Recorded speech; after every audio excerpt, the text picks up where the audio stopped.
Hello students and welcome back to Vedantu's NCERT Solutions class 11th and 12th जहाँ पे हम NCERT की सभी एक्सरसाइजेस डिटेल में डिस्कस करते हैं of all the subjects on one single platform। ये क्वेश्चन है आपकी क्लास 12th की केमिस्ट्री की NCERT का सबसे पहला चैप्टर सॉल्यूशंस का क्वेश्चन नंबर 1.30।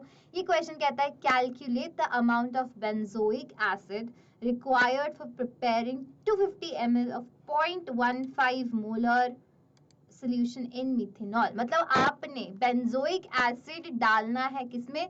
मिथेनॉल। मिथेनॉल जो आपका सॉल्वेंट है और ये क्या है? बेंजोइक एसिड आपका सल्यूट है, मिथेनॉल आपका क्या है? सॉल्वेंट है। और आपको क्या क्या गिवन है कि मोलारिटी गिवन है 0.15 कैपिटल एम का मतलब है मोलारिटी गिवन है।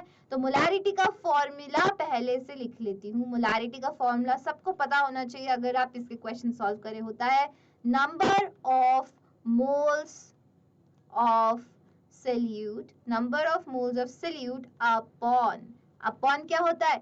volume of solution। किसका? solution का। in liters, हमेशा याद रखना लीटर्स में होता है। अब हमें क्या क्या गिवन है? क्वेश्चन में गिवन है मोलारिटी गिवन है, तो यहाँ पे मैं 0.15 लिख देती हूँ molarity. Number of moles of solute मुझे नहीं पता, उसकी जगह मैंने n लिख दिया। वॉल्यूम ऑफ सोल्यूशन लीटर्स में चाहिए, पर यहाँ पे मिलीलीटर्स में कितना दे रखा है? 250 ml। 250 ml को लीटर में कन्वर्ट करने के लिए यहाँ पे 1000 से इसको मल्टीप्लाई कर देती हूँ तो लीटर्स में आ गया। अब इससे क्या आएगा बच्चा? इससे मेरे मोल्स आ जाएंगे किसके? बेंजोइक एसिड जो सोल्यूट है उसके मोल्स आ जाएंगे। तो number of moles of benzoic acid which is C6H5COOH के मोल्स आ गए आपके पास। कितने कितने मोल्स ऐसे आए? 0.0375 मोल्स। इतने मोल्स आ गए आपके पास बेंजोइक एसिड के। पर इसमें क्या पूछे आपसे? अमाउंट ऑफ बेंजोइक एसिड पूछा गया, मतलब उसका मास पूछा गया है। तो जब मोल्स आ गए मेरे पास, तो मोल्स और मास में क्या रिलेशन होता है? Moles equals to given mass upon molar mass. तो मोलर मास अभी सबसे पहले निकालना है हमें किसका? बेंजोइक एसिड का, C6H5COOH। तो इसका मोलर मास कैसे निकलेगा?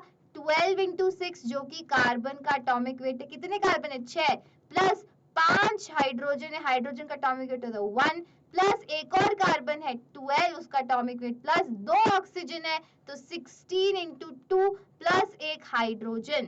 ठीक है, तो इसको मैं सबको ऐड करती हूँ तो मेरा मोलर मास आता है 122 ग्राम पर मोल। ये मोलर मास किसका आया है? बेंजोइक एसिड का। अब मेरे पास मोल्स है बेंजोइक एसिड के। कितने मोल्स आए थे? अभी पहले यहाँ मोल्स निकाले थे बेंजोइक एसिड के, यही यहाँ पे पुट कर देने हैं, इस वाले फॉर्मूले में पुट कर देने हैं। तो मोल्स है हमारे पास 0.0375। ये कितने थे? मेरे मोल्स थे is equals to given mass मुझे नहीं पता, ये तो मुझे कैलकुलेट करना है। मोलर मास मैंने निकाला 122 ग्राम पर मोल। इससे मेरा गिवन मास की वैल्यू आ जाएगी बच्चा 4.575 ग्राम। तो इतना अमाउंट बेंजोइक एसिड मुझे डालना पड़ेगा किसमें? इतना ग्राम। ये किसका ग्राम आया? बेंजोइक एसिड का। बेंजोइक एसिड मुझे डालना पड़ेगा किसमें? मिथेनॉल में। कितना मिथेनॉल? 250 ml मिथेनॉल में डालूंगी तब जाके मुझे 0.15 मोलर सोल्यूशन मिलेगा। ठीक है, इतना इजी क्वेश्चन था। केवल एक फॉर्मूला पता होगा तो पूरा का पूरा क्वेश्चन सॉल्व हो गया। आई होप ये अच्छे से समझ आया होगा, दिमाग में बैठ गए होंगे ऐसे क्वेश्चंस। फिर भी डाउट है, let me know in the comment section below and I will see you in the next video. Don't forget to like and subscribe the channel. Bye bye.